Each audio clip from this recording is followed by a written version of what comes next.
We are here to talk about WECO parks in the Caribbean and developing countries. Let me introduce Matthew from ARC International to elaborate on it. Well, thanks, WECO. Today we're going to be talking about WECO parks as it relates to the Caribbean and developing countries.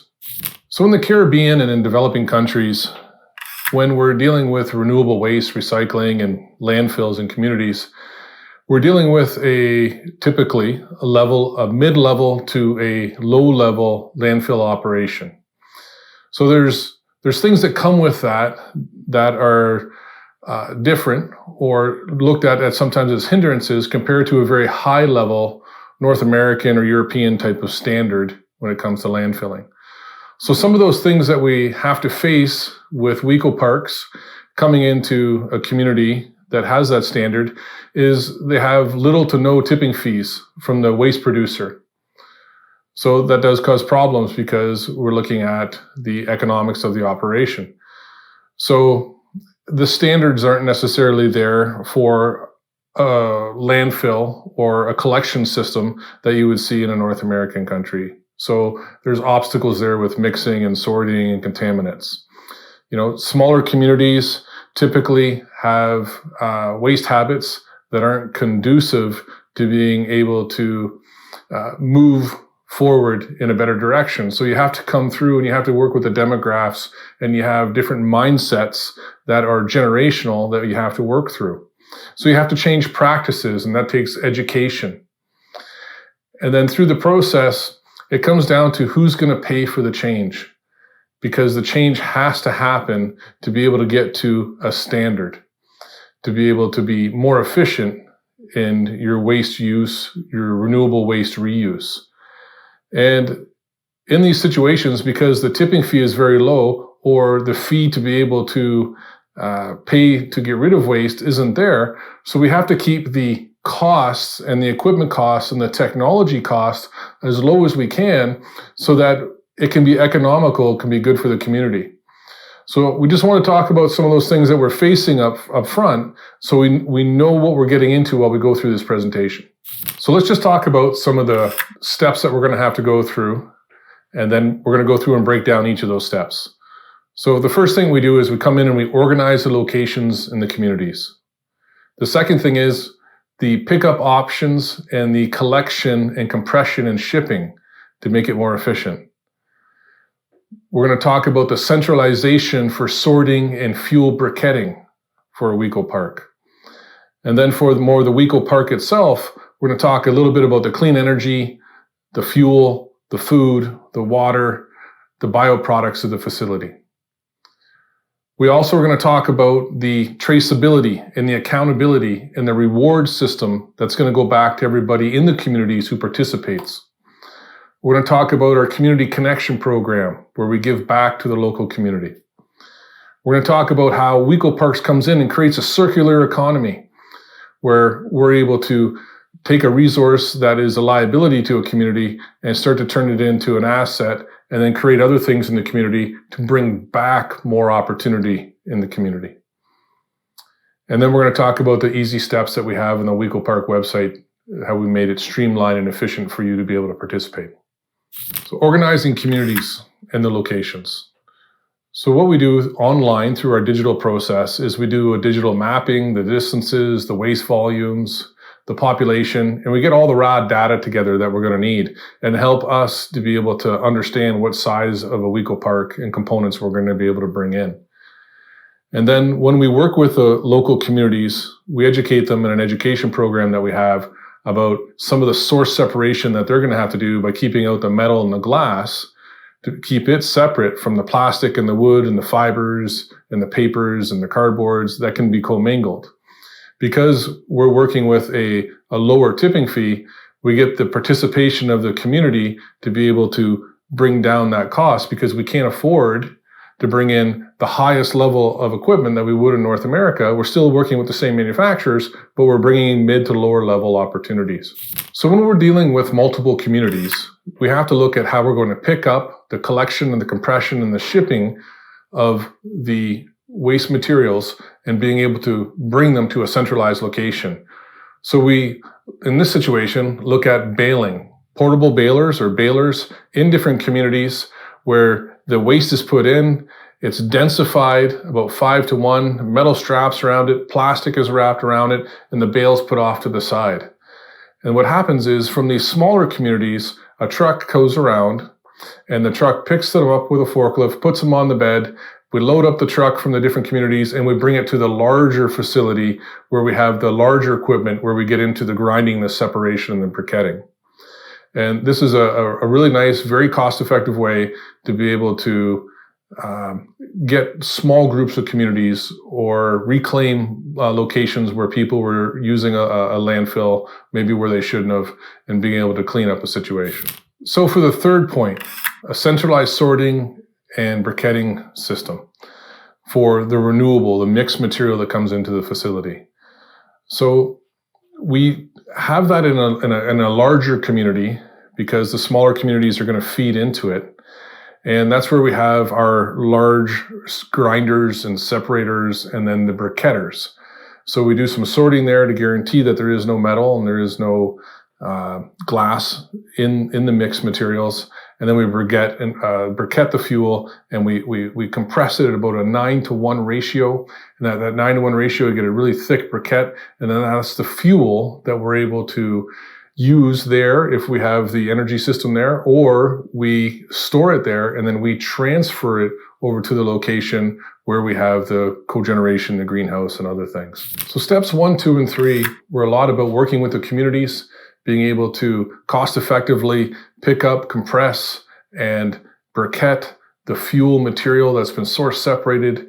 And then now in number 4, we're going to start talking about the Weco-Park itself. And that's where we have clean energy, liquid fuels, food production, clean water, and bioproducts manufacturing. And it's in a cluster that we call Weco-Parks. So the clean energy system that we have is a technology that's owned by Weco, where we take the mixed renewable byproduct, it's all renewable mixed materials, and then we put it through our system and it creates a syngas, and that syngas is used to be able to run engines. And then some of the syngas is also turned into liquid fuel. So now we have a product where we're able to sell electricity to local large businesses or factories or building near an industrial park and making now industry green and attracting other industry to come in to use green energy. Or I should say, we sell some of the energy back in a power purchase agreement with the local community, with the government. So, that's where you get into a public-private partnership at sometimes. But what we do is we take the waste heat, which is required. So we're not going to waste that energy. We're going to use that as a valued asset in the CO2 that comes out of the exhaust. And we're going to use that to power the greenhouse and other types of food production. We also have water purification because we have to make sure we purify all the water within the greenhouse. And then there's some products that we separate out and we're able to make bioproducts. We can do that with purpose-grown crops.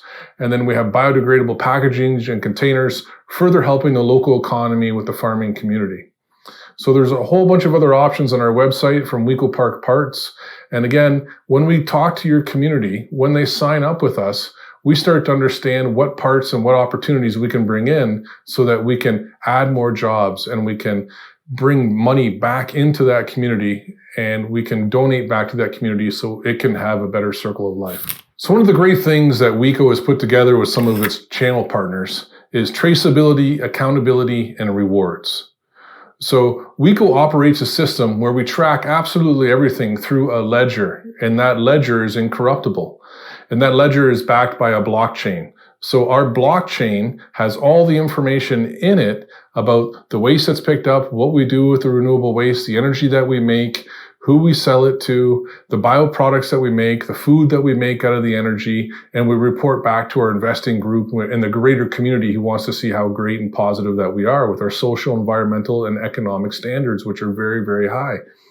So with that, we're able to also track and reward those communities, which are smaller communities going to the fuel depot that send the fuel over to the Weco-Park, and the individuals So everybody in the community who participates is able to get a digital ID or a digital sign-in, and based on their participation, they're able to get rewards directly back to them for them to be able to use when we partner with different people in different countries for them to reward for sustainable or products in their community.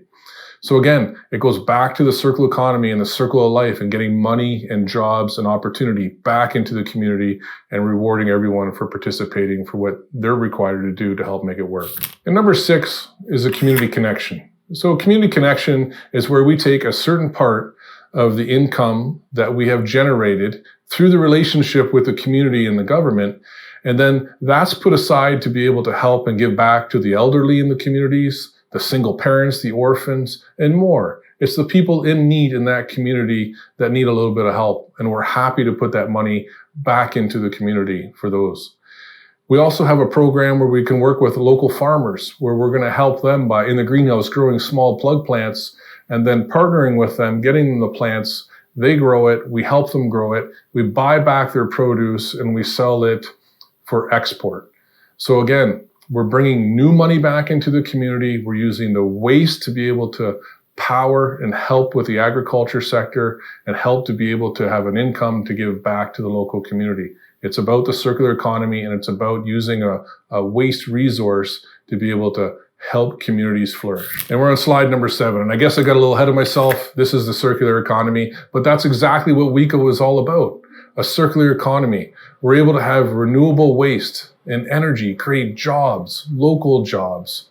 We're able to have export and being able to export bioproducts, exporting energy, being able to export produce as we develop with the community. We give back into the communities for participating. It's about using something that was a liability within the constraints that we have and bringing the technology that'll fit so that we can pick up the ecology, pick up the economy, the social, environmental, and economic standard within a community and see that community start to flourish. And the great thing is the people that come in and invest in these type of projects with us are impact investors. These are investors who want to be able to see the investment come back. And that's what our blockchain system does. Our simple blockchain that has the data, it's incorruptible, and it's just fantastic for everybody. And they can see it in real time and tangibly how the positive effects are helping everybody while they make money. So if you're a community, if you're a mayor, if you're an economic developer, if you're part of the community in any way, or if you're in government or part of government, contact us, reach out to us through our website at wecoparks.com. When you get to the website, learn about the different types of park options. Take the time. There's lots of videos. We made it easy with the videos to be able to follow and understand. Learn about the parts and the technologies that we can bring from our cluster of technologies and the manufacturers of those different technologies that want to have a good impact. Learn about the fuel and the depots and the things that we can do. And there's a tab there called Start a Park, and there's a small video. See the video, then contact us. We'll reach out to you. And when we reach out to you, we'll start an online portal, and we help you with our call center to be able to talk to you as a representative, help you and give you the tools to be able to bring in and collect other people in the community that we need to be able to participate so we can put a project together. Our group will organize on paper all the financials, the technologies, and the cluster to be able to exactly fit the type of WECO Park that's going to be best for you and your community. This is what we're trying to do. We're trying to organize technologies that are already made in an efficient way, working together to have an incredible impact on communities. And communities that could be on an island, communities could be in a developing country, communities that are in North America. The thing is, we have the technology to fit any type of situation, and our goal is to be able to make a circular economy powered by renewable waste so that we can start generating what we need to be able to generate to help communities move forward and take something that is a liability and make it into an asset. Well, I hope you learned something today. I hope you enjoy your time with us. We look forward to hearing from you.